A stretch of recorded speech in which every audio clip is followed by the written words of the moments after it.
Konnichiwa. This is the Shogunstein, and this is some historical background and some initial thoughts on Fire and Stone, the Siege of Vienna, 1683, from Capstone Games. It is a two-player game, and it's got the team, a historical team of the battle for Vienna between the Habsburg rulers of Austria, the Habsburg Empire in Europe, and the Ottoman Empire, which at this time was probably at the height of its power.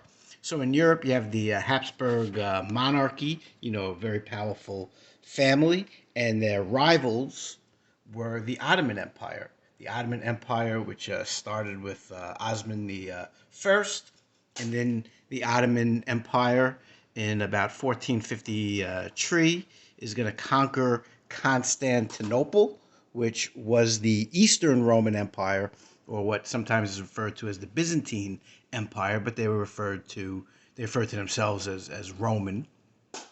But to kind of make it easier to distinguish the Eastern Roman Empire and the Western Roman Empire, we use the term Byzantine. Remember, the Byzantine Empire lasted 1,000 years longer than the Western Roman Empire, but they were conquered by the Ottoman Empire. Mehmed, I believe the second, conquered the Constantinople, and by 1683, the Ottoman Empire has land in the Middle East, Africa, Asia. So you got a large, powerful empire, and the Habsburgs are the rivals in Europe. And this is a huge battle, a very important battle in history. Had it gone one way or the other, you might have had stronger Ottoman influence in Eastern and Western Europe. Maybe just as with the Battle of Tours many years earlier, you might have had a stronger Islamic influence in Europe than you did at this time. Again, if the Ottoman Empire had been victorious, you might have had the spread of Islam further into Europe, just like if the forces had beaten Charles the Hammer back at Charles Martel back at Tours. So very potential history-changing battle. Certainly until recently, Europe was very strongly Christian. The Ottoman Empire is a strong Islamic empire. If you study, again, the sort of gunpowder empires, you also have, say, like the Mughal Empire, which is also an Islamic empire over in India. But these are gunpowder empires, the Ottoman Empire. So in 1683, when they attack Vienna, they're at the height of their power. And historically, spoiler alert, and you can get some great information in the book that came in here, the historical and designer notes. Do a really nice job here giving a better background of the story than I can here in this video. And that's even with me having a side hustle involving history. Um, they're at the height of the power. And after this defeat, not taking Vienna, you're going to get a long, slow, painful decline of the Ottoman Empire, where they're going to be referred to as the sick man of Europe. And eventually, as you head into World War I, 1914, the Ottoman Empire will join the Central Powers and be on the losing side of World War I. And then shortly after, the Ottoman Empire is overthrown, and Kemal Ataturk will become the ruler, and he will modernize and westernize what's today modern Turkey.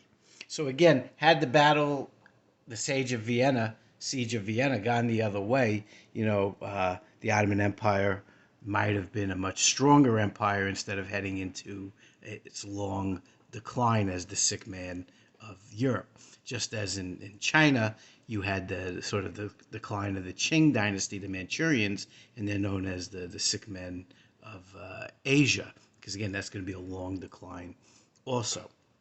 Eventually, Austria and Hungary will merge, and you have the Austria-Hungarian Empire, and Austria will be on the Central Powers as well for World War One. A little bit of irony there that Austria and Germany and Turkey and sorry, the Ottoman Empire will end up being on the same side. But here again, Siege of Vienna, you're going to have the Ottoman Empire versus the Habsburgs. So that's the theme of this game. And this game is interesting for a number of reasons. For one, there isn't movement in here, and it's card driven, but it's not deck building. And it's just a very interesting mechanic that's fairly easy to learn. And I'm wondering if this system can be applied to some other games, some other scenarios.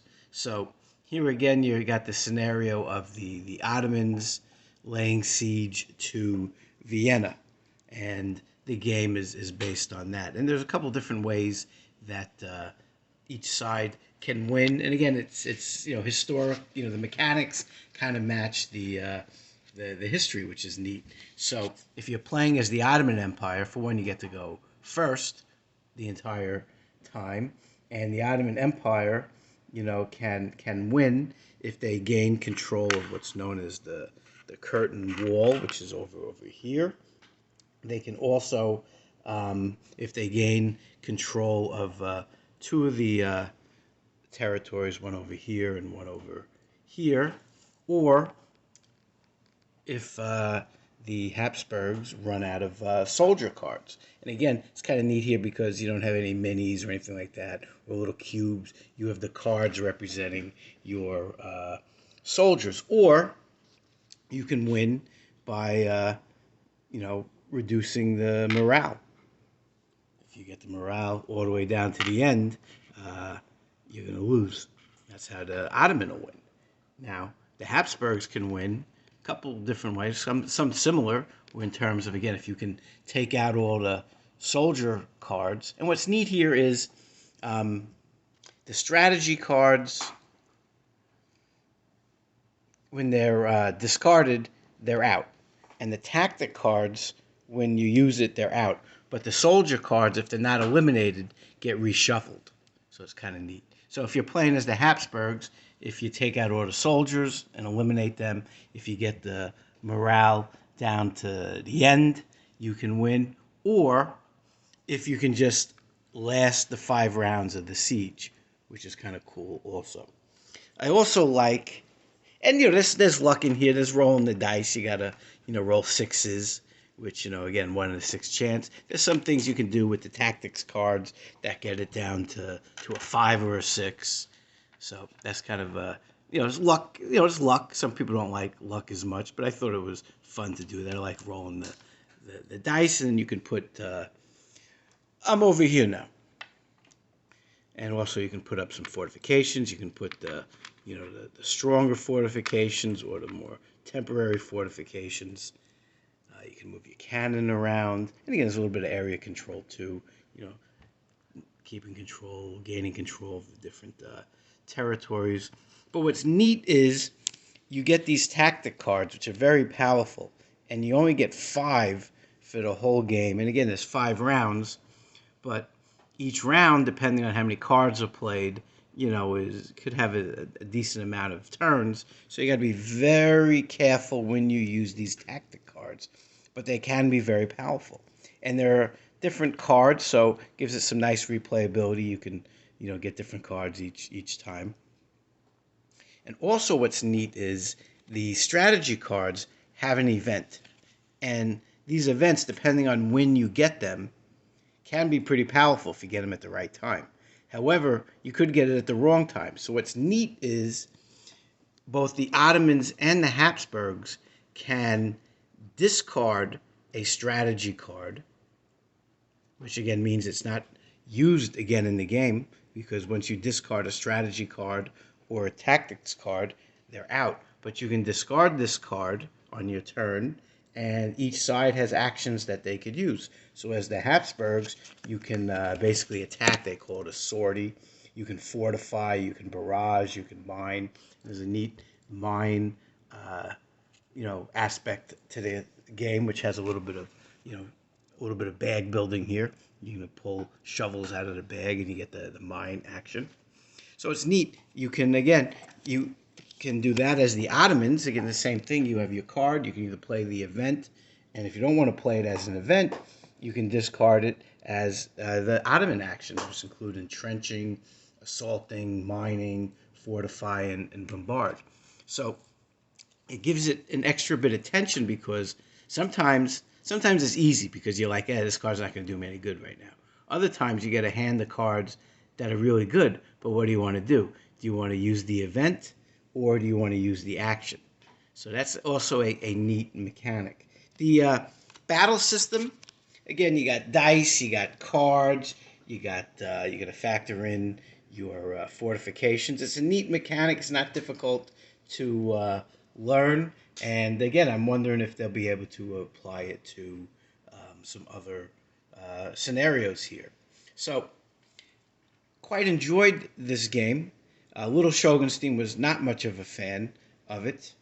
So just throw it out there. We picked this up at our local friendly game store, Imperial Outpost Games, and I'm enjoying it. Little Shogunstein, even though he won pretty handily, was not a fan. So just different opinion there. Little Shogunstein, what did you think of this game?